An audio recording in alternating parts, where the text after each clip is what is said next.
Why it's important is that the EU has really sort of taken this first mover advantage, where they have developed a rules-based framework and make it quite clear in terms of what you must do and what you mustn't do. And because it's so similar in terms of structure, we certainly expect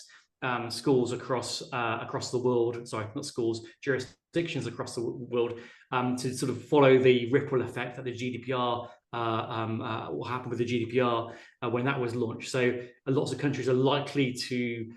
copy the EU AI Act in full or in part as a means of making it easy to comply and trade with the EU. Additionally, what you're likely to see is that any edtech firm or any technology business that trades around the world is going to change its terms and conditions. So if you look at the terms and conditions, if you're a school anywhere around the world, with the exception of the US,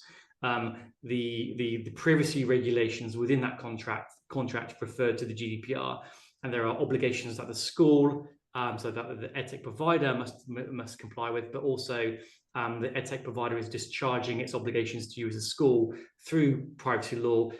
through the terms and conditions, and referencing the GDPR as the gold standard. And that's what we're also likely going to see with the EU AI Act, is that there's going to be that change in terms and conditions, and there are going to be obligations placed on schools through contract law, regardless to whether they are in the EU or not. So even if you're outside the EU, it is likely that most edtech businesses will decide that